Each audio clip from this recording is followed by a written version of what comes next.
sublime gracia del Señor. Hablábamos la semana pasada del distintivo bautista, hicimos una introducción histórica, porque nosotros los bautistas no somos una iglesia solamente que trata de ser bíblica, sino también somos una iglesia histórica. Y ya mencionábamos los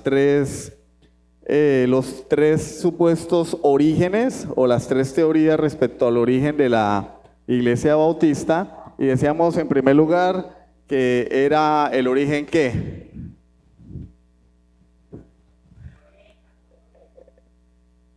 Sucesionista, muy bien, sucesionista. Entonces hay unas personas por ahí que creen que nosotros somos los descendientes de Juan el Bautista, o sea, prácticamente que hay una línea que nos puede relacionar con la iglesia de Jesucristo y hasta con Juan el Bautista, lo cual es mentira porque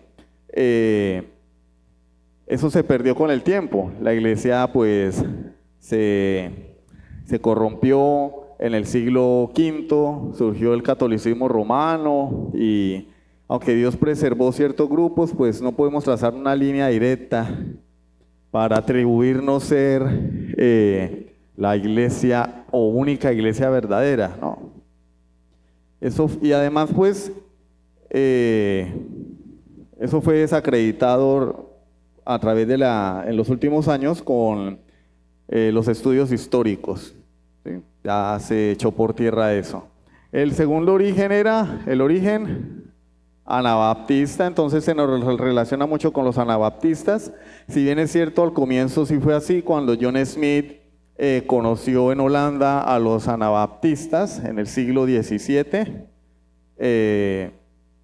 Posteriormente lo que la historia nos enseña es que la primera iglesia bautista que se fundó se separó de los anabaptistas por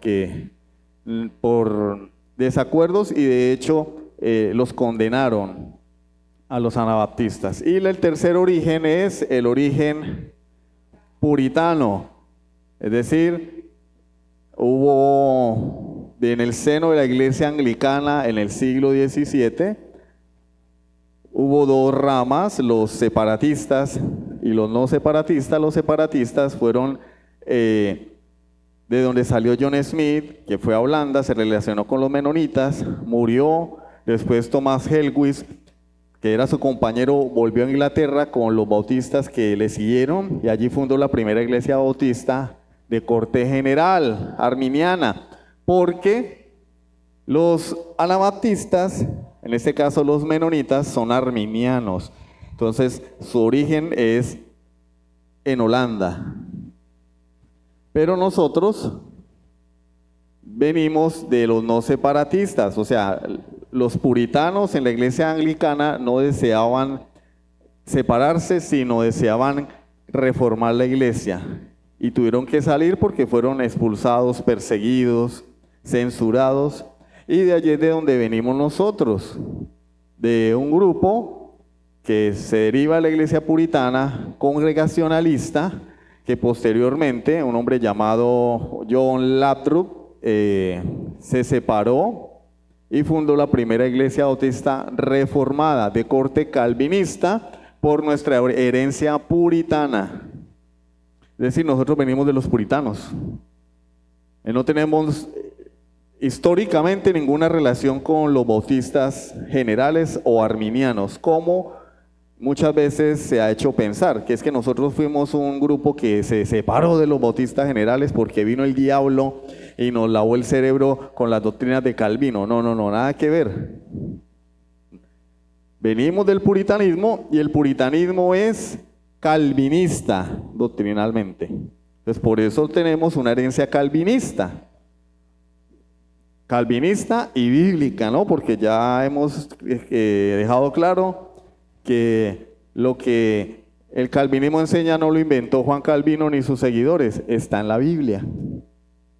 Y los bautistas generales pues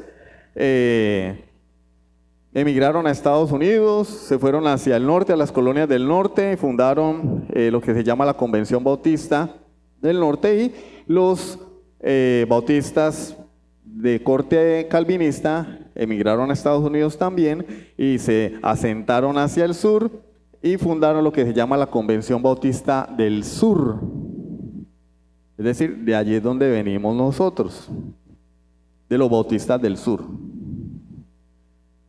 Entonces nosotros tenemos un trasfondo histórico, a diferencia de ciertas iglesias o denominaciones que aparecieron en el siglo XIX, con revelaciones que no están en la escritura. Yo tuve un sueño, yo tuve una visión, se me apareció un ángel, como algunas sectas, y que de hecho lamentablemente siguen afirmando esas cosas hoy en día, cuando la misma Biblia categóricamente dice en Hebreos 1:1, Dios habiendo hablado en otro tiempo y de muchas maneras a nuestros padres por los profetas, en estos postreros días nos ha hablado por el Hijo. Y pareciera que Dios estuviera hablando en mandarín o lo hubiera dejado escrito en sánscrito. La Biblia es clara. Dios antes hablaba de otras maneras, visiones, profecías, sueños.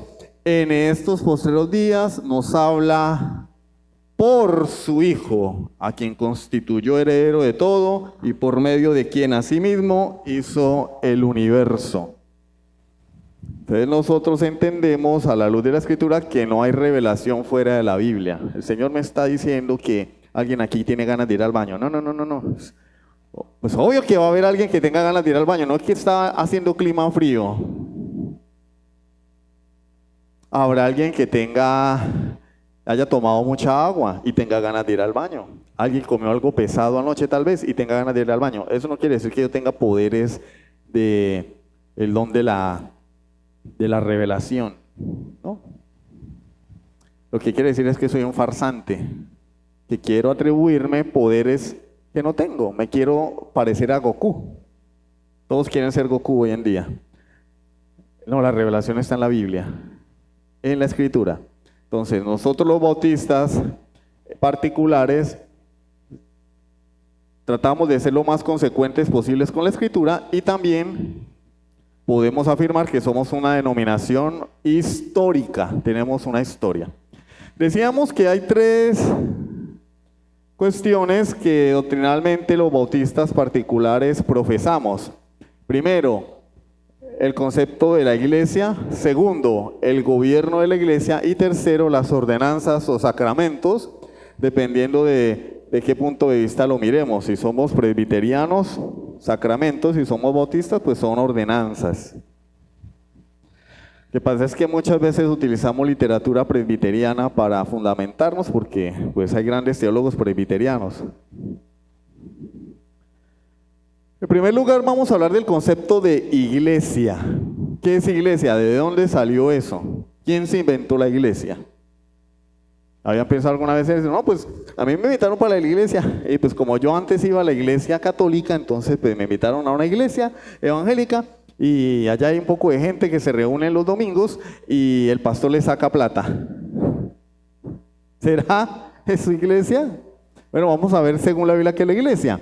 La palabra iglesia viene de una palabra griega eclesía, con K de kiosco, eclesía, que significa llamados hacia afuera, aquellos que Jesús o que Dios ha llamado y los ha sacado de algún lugar, los ha llamado. Qué coincidencia con lo que Dios hizo con la nación de Israel, ¿no? Con lo que Dios hizo con Abraham, con lo que Dios hizo con Noé. ¿Sí ven? Dios siempre ha llamado. Él siempre ha llamado. Cuando Dios quiere tratar con alguien o con un pueblo o una colectividad, Él los llama, los saca del lugar de donde están para consagrarlos para sí. Y eso ha sucedido a lo largo de la historia. Entonces tenemos a Noé, tenemos a Abraham, tenemos a Jacob, tenemos al pueblo de Israel en el desierto. Siempre se ha establecido una clara división en la historia de la redención entre los hijos de Satanás y los hijos de la simiente de la mujer. Génesis 3:15, hay una separación. Dios separa. ¿Sí? Nosotros estamos en este mundo, como dice el dicho, juntos pero no revueltos. Pero Él separa, hace una separación. Para Él trabajar en alguien, necesita sacarlo de allí. Y ya lo hemos visto a lo largo de la historia. Hay una diferenciación siempre entre los hijos de Dios y los hijos de Satanás. Y cuando nosotros en nuestra vida antigua estamos mezclados no porque éramos hijos de ira, Efesios 2, Dios nos saca. Eso es iglesia, llamados hacia afuera. Y esa palabra eclesía lo que hace es describir a una asamblea. ¿Sí? Secularmente hablando, es la palabra que utiliza la Biblia para mencionar una colectividad que se reúne para tratar ciertos asuntos, para discutir algunas cosas, para ponerse de acuerdo. Una colectividad, eso es una asamblea. Un grupo de personas que se reúnen para tratar algunos temas, sacar algunas conclusiones y tomar algunas decisiones. Eso es una asamblea. La palabra eclesía es la palabra asamblea en la Escritura. Tiene esas dos connotaciones, ¿sí? Asuntos políticos, asuntos judiciales. Vamos a Hechos 19:39. Hechos 19:39. El uso secular que se le da a la palabra eclesía. Hechos 19:39.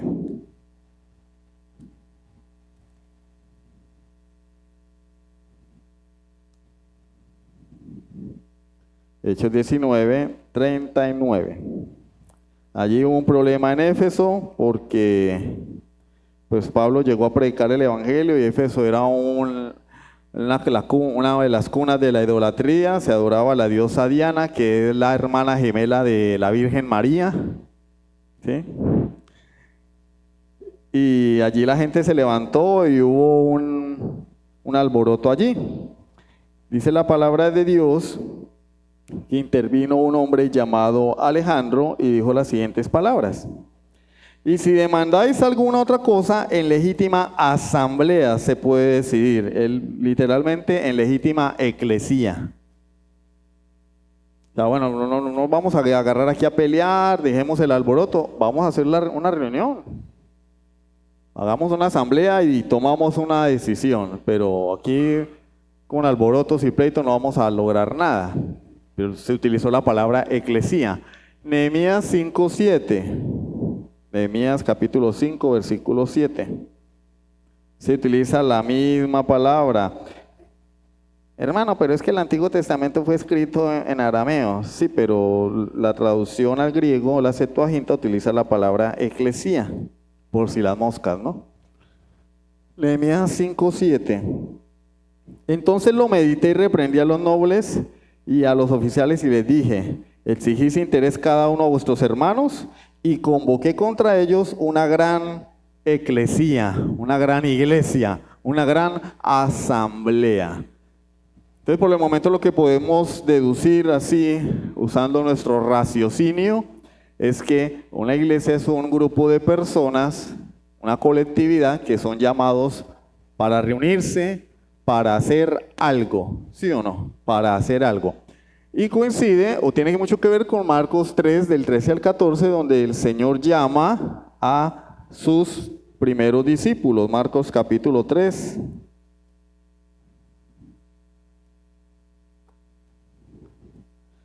Marcos 3, del 13 al 14.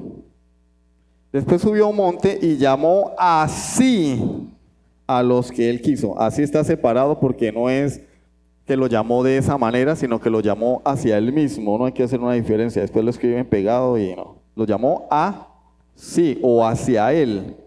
A los que él quiso y vinieron a él. Y estableció a 12 para que estuviesen con él y para enviarlos a predicar, que tuviesen autoridad para sanar enfermos y para echar fuera demonios. Esa fue la primera iglesia que Él estableció. Él los llamó para que estuvieran con Él. Los sacó, los escogió, los eligió, los apartó, los consagró. Entonces, vemos que Dios siempre ha escogido, Dios siempre ha llamado, Dios siempre ha apartado, Dios siempre ha consagrado, Dios siempre ha santificado. Muy contrario a lo que se enseña hoy comúnmente de que nosotros somos los que elegimos a Dios y todas esas fantasías animadas de ayer y de hoy. No, Dios siempre es el que llama, aparta, elige, consagra. Eso es la iglesia. Entonces el elemento básico para que la iglesia exista es que Dios soberanamente en su voluntad quiera atraer a Él a un grupo de personas. Él nos atrae hacia Él. Quiera soberanamente salvarlas y luego quiera soberanamente permitir que se comprometan entre sí. O sea, todo es Dios. El protagonista de la película es Dios. Yo hablaba con mi esposa y decía, mi amor, el problema es que todos creemos que somos el protagonista de la película. Todos nosotros pensamos que somos el protagonista de la película y no somos más que extras en una gran producción teatral que se llama La Historia de la Redención. Y lo que la iglesia no ha querido entender hoy es lo que cierto reino en la antigüedad no quiso entender. Voy a contarles una historia. Había una vez un reino, había un rey y él fundó un reino y lo estableció con un propósito.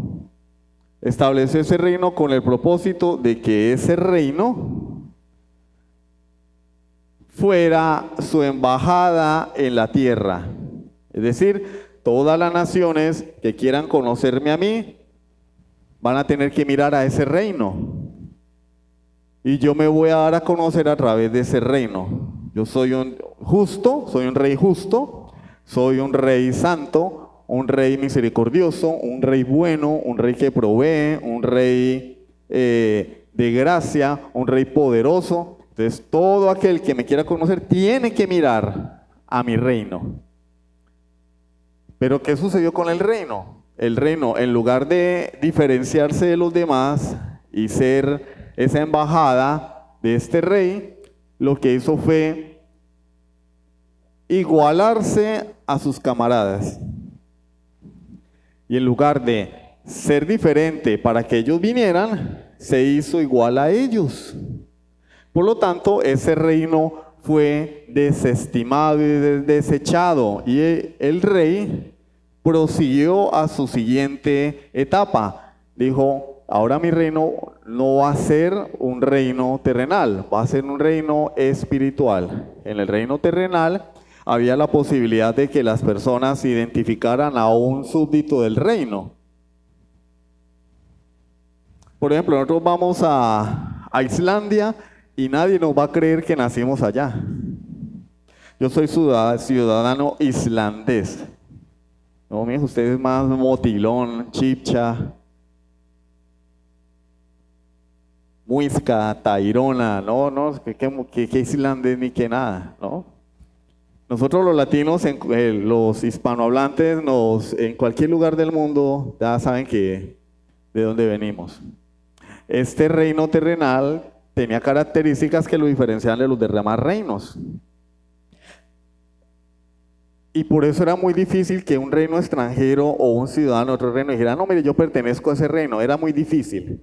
Pero en el reino nuevo, en el nuevo reino, que es un reino espiritual, hay un problema. Cualquier persona, como es un reino que no tiene características físicas, cualquier persona puede decir, o cualquier líder puede decir, yo soy de ese reino. ¿Cómo hacemos para confirmar o para corroborarlo? Cuando uno llega a un país, hay una autoridad que es la que les pide a uno documentos para permanecer en ese país legalmente, llámese pasaporte, llámese cédula de transeúnte, cédula de residencia o cédula de nacionalidad. Aquí, en Colombia, es la cédula. Acá no, que cédula de transeúnte, primero que la del pasaporte, que cédula de transeúnte, un protocolo todo largo ahí. Pero hay una autoridad que lo hace, una institución que lo hace.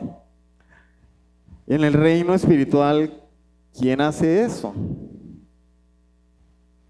Porque es el reino del rey, valga la redundancia, ¿no? Y el rey tiene sus súbditos. ¿Cómo sabemos quién es quién en el reino? A través de su embajada. Y su embajada es la iglesia. La iglesia.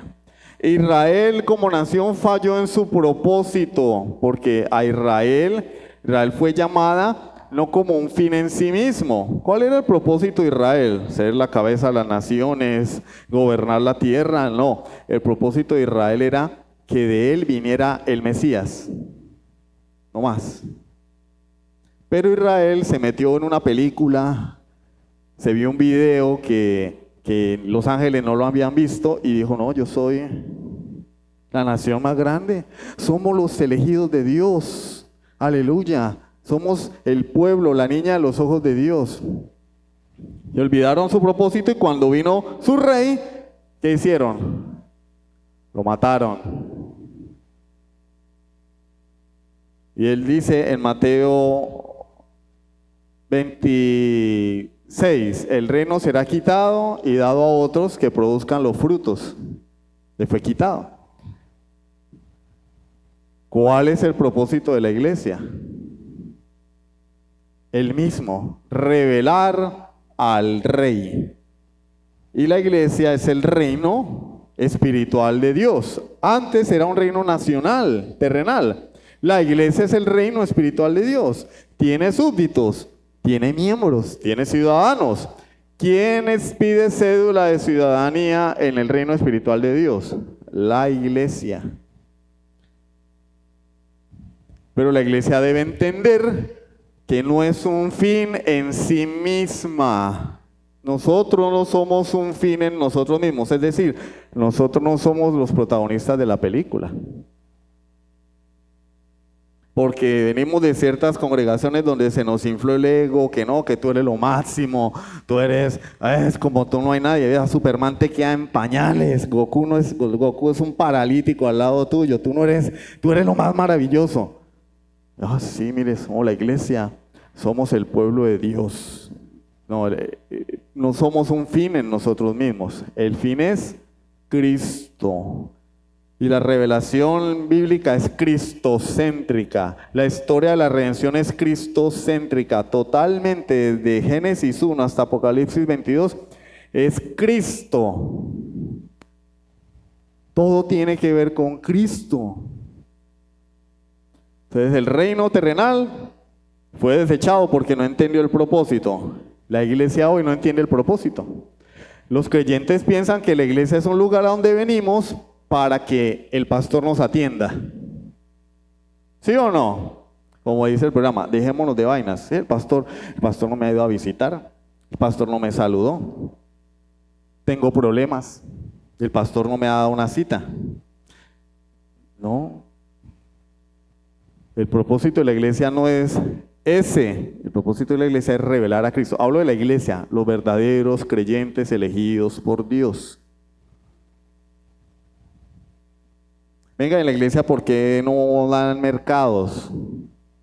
Yo vengo de una iglesia donde tienen un comedor. Es que ese no es el propósito de la iglesia. El propósito de la iglesia. Hay muchas ONGs afuera que hacen eso.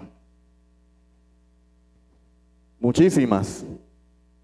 El propósito de la iglesia es revelar o mostrar a Cristo. Lo dice claramente el apóstol Pedro, porque sois linaje escogido, real sacerdocio, nación santa, pueblo adquirido por Dios, para que anunciéis las virtudes, para que hagáis un comedor, para que repartan mercados, para que anunciéis tus virtudes.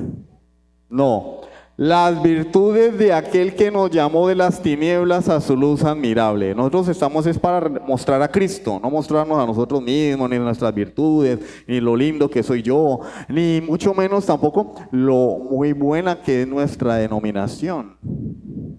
somos bautistas reformados, somos lo mejor, lo más. No, somos embajadores de Cristo. Entonces la iglesia hoy no puede perder la perspectiva como lo hizo Israel. Israel perdió la perspectiva y fue desechada. Porque se creyeron que el propósito de ellos era reinar en el mundo, pero ese reinar en el mundo solamente era una tipología de el reino espiritual de Dios. A través de su iglesia se expande a lo largo y ancho de todo el globo terráqueo. Ahora sí entienden, ni tú ni yo somos los protagonistas de esta obra teatral, de esta película, de esta novela. El protagonista es Cristo. Entonces la iglesia, ¿por qué digo eso? No podemos perder el enfoque. No podemos perder el enfoque. Porque como iglesia entonces comenzamos incluso a pensar que la iglesia es un club social. Venimos, nos reunimos, la pasamos chévere, hay un cumpleaños, tortica, bien. ¿Qué, hermano? Nos vamos a ver esta noche para ir a comer. Sí, chévere, acá no vida. Pero no, la iglesia es un cuerpo vivo. Tiene que vivir, tiene que alimentarse. ¿Cómo nos alimentamos? A través de la Escritura. ¿Cuál es la sangre que corre por nuestras venas? La vida de Cristo. ¿Sí? Entonces debemos estar más preocupados por vivir la vida cristiana, ¿sí?, que por qué me va a dar la iglesia, o si los hermanos van a hacer las cosas como a mí me gusta, porque tenemos esa tendencia también. No, venga hermano, pero ¿por qué eso lo hicieron así? A mí no me gusta. Es que acá no estamos para darle gusto a nadie, que estamos para esto ya. Predicar la palabra de Dios. Sea Dios veraz y todo hombre mentiroso. Estas personas son llamadas por Dios para que se comprometan entre sí para promover su reino. No el reino que nos han vendido, no, nosotros nos vendieron un reino que es Alicia en el País de las Maravillas. Ven a Cristo, tus problemas se van a solucionar. Ven a Cristo, vas a ser millonario. Donald Trump va a lavar tus zapatos. Tú eres el hijo del rey. No, venimos a promover el reino de Dios, donde Él es el rey. ¿Y quiénes somos nosotros? Siervos, súbditos. Pablo nunca se presentó como el primer ministro. Pablo, siervo de Jesucristo. ¿Y qué siervo? El servidor, el súbdito. O de otra manera, el esclavo, ¿sí? Ahora bien, los bautistas que escribieron la Confesión de Fe de Londres veían la iglesia en dos dimensiones diferentes. Primero, la dimensión universal, una iglesia espiritual. Hay una dimensión universal que es la iglesia compuesta de todos y cada uno de los creyentes que han nacido de nuevo por la obra del Espíritu Santo, es decir, han confiado en Jesucristo a lo largo de toda la historia, es decir, antes, durante y después, como el Gatorade.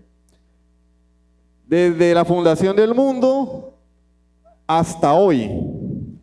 Hoy, en este momento y hasta que Cristo venga, esa es la iglesia, los creyentes de toda la historia, porque hay mucha gente que no ha creído en Cristo todavía. Pero ellos en el corazón de Dios son parte de su pueblo y van a venir a Él, porque Él los eligió desde antes de la fundación del mundo. Entonces, por eso hablaba yo de la separación, ¿no? Alguien dijo, yo tengo más en común con un japonés creyente que con mi vecino incrédulo, o con mi hermano en la sangre incrédulo, o con mis hijos incrédulos. Terrible, ¿cierto? O sea, yo tengo más en común con un japonés que está en este momento en Tokio, pero que es creyente, nacido de nuevo. Tenemos más en común que con mi hermano en la sangre, que con mi hermano gemelo, si él no es creyente. ¿Por qué? Porque el japonés y yo tenemos el mismo padre, vamos a tener el mismo destino eterno, creemos lo mismo, tratamos de vivir lo mismo. En cambio, mi hermano gemelo y yo, él es incrédulo. Si yo soy hijo de Dios, él es hijo de Satanás, él es hijo del diablo. Él es de la simiente de la serpiente. Terrible, ¿cierto? Eso para los que les gusta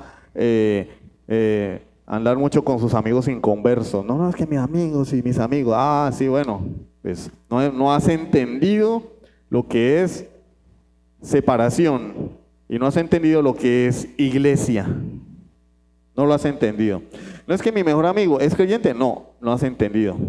Te falta entender.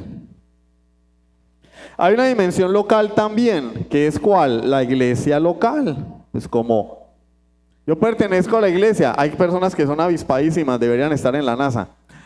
Yo pertenezco a la iglesia de Cristo. ¿Sí? ¿A cuál? No, a la iglesia universal.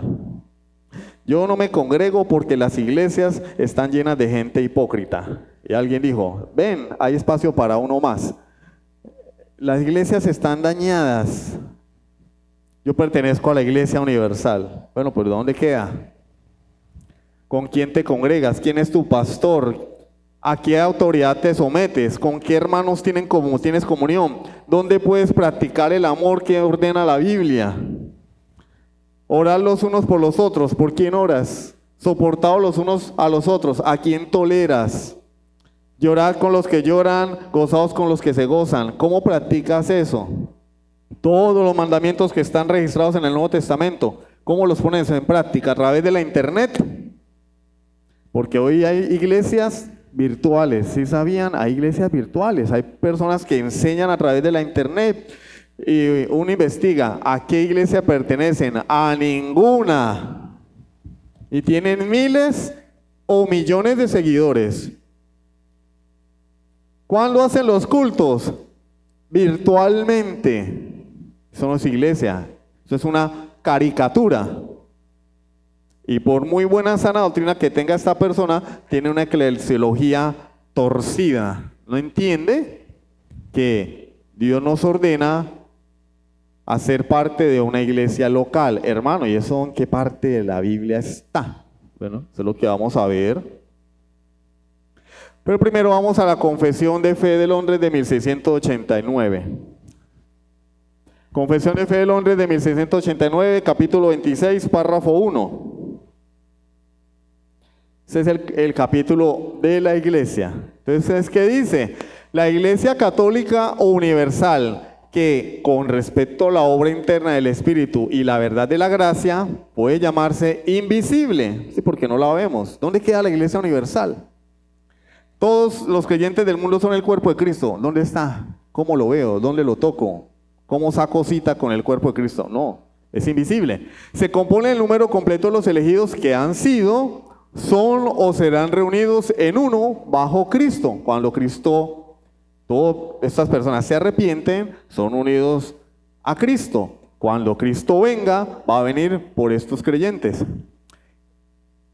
Ese cuerpo de elegidos es la esposa, el cuerpo, la plenitud de aquel que llena todo en todos.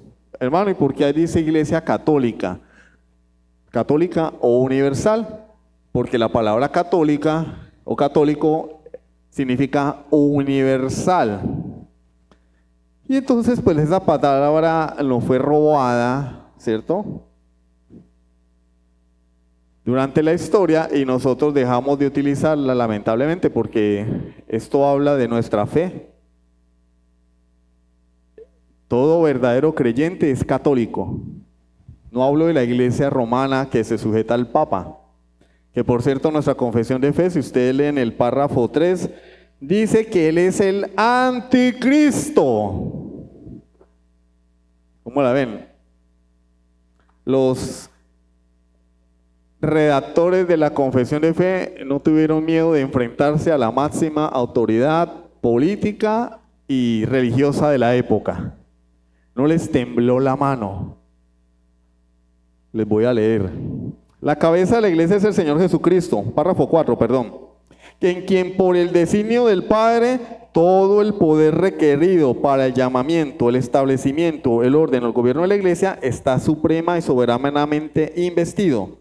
No puede el Papa de Roma ser cabeza de ella en ningún sentido, sino que él es aquel anticristo, aquel hombre de pecado e hijo de perdición, que se ensalza en la iglesia contra Cristo y contra todo lo que se llama Dios, a quien el Señor destruirá con el resplandor de su venida. Estas personas pensaban seriamente que la iglesia romana era el anticristo, es decir, bueno, todo lo que se opone a Dios o intenta suplantar a Cristo es anticristo. Y ellos estaban claros que esta iglesia, cuya cabeza era el Papa, era una suplantación de Cristo y su verdadera iglesia. Y no les dio miedo. ¿Por qué? Porque era su contexto. Ese era su contexto. El contexto histórico en el que ellos redactaron esto fue precisamente ese. Y a nosotros nos da miedo decir que el apóstol que está cruzando el puente es un farsante. Nos da miedo. ¿Por qué? Es un farsante, mentiroso, un falso profeta. Nos da miedo decir que cierta iglesia de aquí Ureña, y no utilizo nombres porque hay personas que se ofenden. O sea, a mí lo que me parece inaudito es que haya personas en este lugar que se ofendan por eso. Es más, me lo reclaman. Hermano, ¿usted por qué nombra cierta iglesia? Porque es falsa, por eso. Predican herejías. Son un negocio. Por eso. No enseñan al Cristo de la Biblia. Y algunos tienen el atrevimiento de decirle pastor al hombre que se sienta allá, que es otro anticristo, otro papa. Hermano, pero nosotros tenemos es que orar por él. Bueno, lean primera carta de Juan. Hay pecado de muerte por el cual yo no digo que se pida. Juan dice, no oren por él. Si Dios lo quiere salvar, bueno, eso es potestad de Dios. Pero la Biblia no dice que yo tengo que doblar rodilla para que los apóstatas y herejes se arrepientan. Porque yo soy más bueno que Dios. Yo soy más bueno que Dios porque Dios dice, no lo hagas. Y yo digo, sí, yo lo voy a hacer, no, que yo soy bueno. Yo soy bueno. Históricamente ellos estaban metiendo en grandes problemas y no les importó. Y a nosotros, en honor a la verdad y por la defensa del verdadero evangelio, no nos debe importar. No, pero es que esa denominación tiene mucha influencia. ¿Y a mí qué me importa? O sea, pues, imagínense que ellos hubieran pensado eso. O los mártires. No, yo no puedo predicar a Cristo porque van a poner bravos. Espera. ¿Quién es ese Señor? Nadie.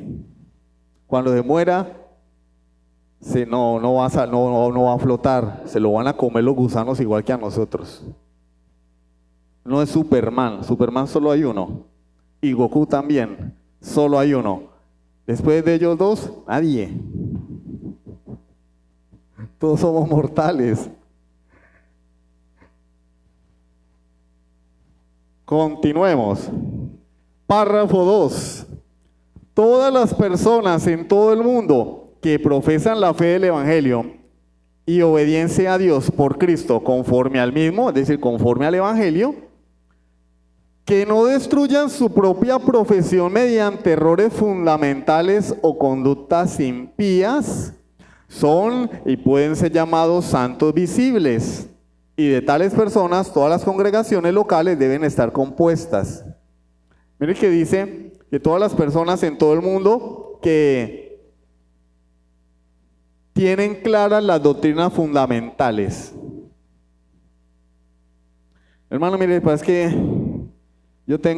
hay una muchacha que me gusta, pero asiste a otra iglesia. ¿A qué iglesia? No, a una iglesia donde guardan el sábado, donde han profetizado la segunda venida de Cristo cualquier cantidad de veces y nunca se ha cumplido, donde no comen carne de cerdo, y pues la China está muy bonita y es muy buena gente, es muy consagrada a Dios, pero no es creyente, porque atentan contra doctrinas fundamentales. Nosotros tenemos nuestras doctrinas fundamentales y ellos difieren en ellas.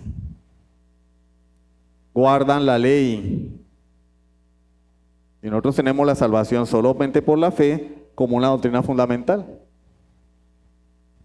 No te unas en yugo desigual, amiguito o amiguita. La iglesia de los testigos sin Jehová. No, lo que pasa es que me invitaron al culto. Sí, ¿a dónde? A la iglesia de los testigos sin Jehová. Y tengo ganas de ir. Ah, bueno. Si vas y te gusta, quédate una vez allá y alista tus maletas, ¿sí? Porque no son nuestros hermanos. No creen en la Trinidad. No creen en la deidad de Jesucristo. No son nuestros hermanos. Destruyen su propia profesión de fe mediante errores fundamentales. Los mormones, igual, una secta. Y así por el estilo. Los que no entran en esos errores fundamentales son nuestros hermanos y son parte de la Iglesia Universal. Así algunos tengan un entendimiento arminiano de la salvación. Todavía no les ha caído el 20, todavía no les han estallado las cotufas, pero creen las doctrinas fundamentales. Entonces no importa, es mi hermano. No, pero es que allá en esa iglesia tocan instrumentos y aplauden, pero creen las doctrinas fundamentales, es mi hermano. Hay diferencias, pero es mi hermano. Pero es que en esa otra iglesia bautizan niños, pero es mi hermano, creen las doctrinas fundamentales.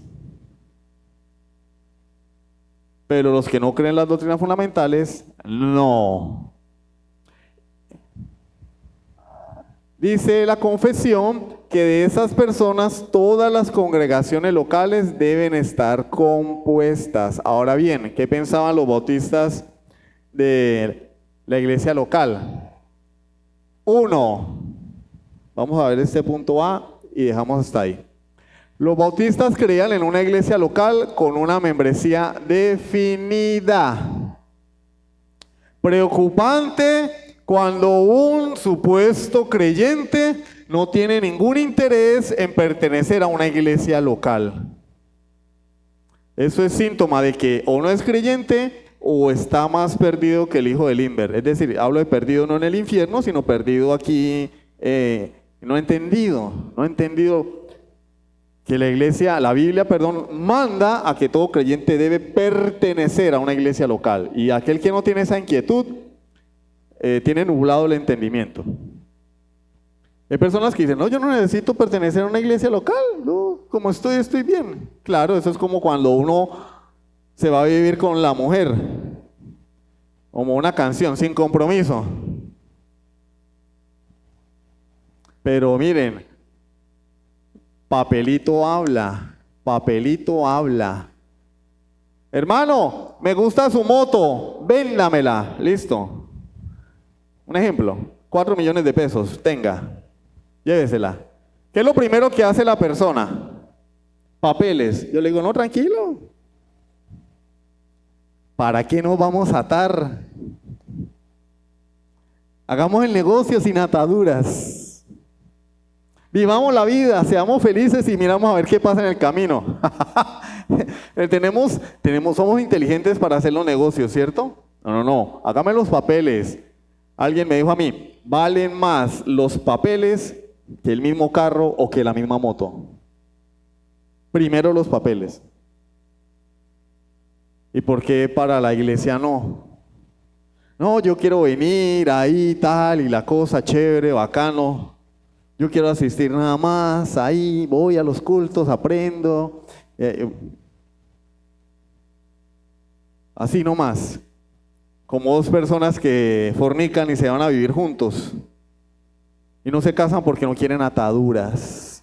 ¿No será que tú no quieres una atadura tampoco? ¿No quieres atarte a la iglesia? ¿No quieres comprometerte porque piensas que el pastor te va a robar, se va a meter a tu casa? ¿No será? A los así llamados, dice, es decir, a los cristianos, Él, o sea, Dios, les ordena andar juntos en congregaciones concretas o iglesias para su edificación mutua y la debida observancia del culto público, que Él requiere de ellos en el mundo. Entonces pertenecemos a la iglesia universal porque somos nacidos de nuevo, pero la Biblia nos manda a pertenecer a una iglesia local. ¿Y dónde aparece eso? Mateo 18, del 15 al 17, que es de la porción de la Escritura donde el Señor nos enseña, nos ejemplifica cómo se deben manejar los problemas dentro de la iglesia. Lo vamos a ver la semana entrante porque se nos acabó el tiempo. Les doy un adelanto. Él habla de expulsar a alguien de la iglesia cuando es un pecador impenitente. ¿Cómo expulsamos a alguien de nada?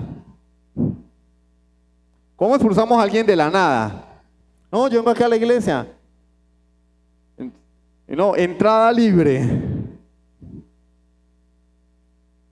Ejemplo. Hay un lugar público, por ejemplo, la calle es pública, ¿sí? Uno no va en Cúcuta, uno anda por donde quiere, hay gente que no utiliza los andenes, anda por... Y yo un día le digo, te expulso de la calle, y la persona va a decir, ¿usted es que loco? Es que la calle es pública. Es para andar. El Señor Jesús menciona la palabra iglesia. Si no te oyere a ti ni a los testigos, dilo a la iglesia. Ya hablaba Jesús de la iglesia. Y si no oye a la iglesia, tenle por gentil y publicano, es decir, tenlo por un no creyente. Expúlsenlo de la iglesia. La iglesia es la comunidad de creyentes, pero yo digo, esta persona que profesa ser creyente ya no es creyente. ¿Cómo hago yo para sacarlo de la iglesia si no hay iglesia local? Ahí es la iglesia universal. Bueno, yo como soy el apóstol Guillermo Maldonado, voy a hacer que te borren del libro de la vida que está en los cielos de la iglesia universal. No, eso no existe. Él habla de una iglesia local. Dice que la iglesia debe reunirse. ¿Cuál iglesia? ¿Quiénes son esa iglesia? ¿Ve? Ahí se está definiendo que la iglesia es un ente, un organismo o una asamblea de personas constituida y definida. Y la semana entrante vamos a hablar más de este tema. ¿Listo? Padre Santo, te damos gracias por tu misericordia tan grande. Gracias, Señor, porque tú nos has ayudado hasta aquí. Gracias, Dios mío, porque tú nos enseñas a través de estas doctrinas lo importante que es tu iglesia, la esposa del Cordero. Es tan importante que es la esposa del Hijo de Dios. Pero en este momento aún no se ha llevado a cabo ese casamiento. Pero algún día, Señor, se dará. Estaremos contigo toda la eternidad para darte honra y gloria como debió haber sido desde el principio. Pero ese era tu plan, revelarte al universo, darte a conocer para que toda la gloria sea para ti. Gracias, Dios mío. Oramos en el nombre de Jesucristo. Amén. Sublime gracia del Señor.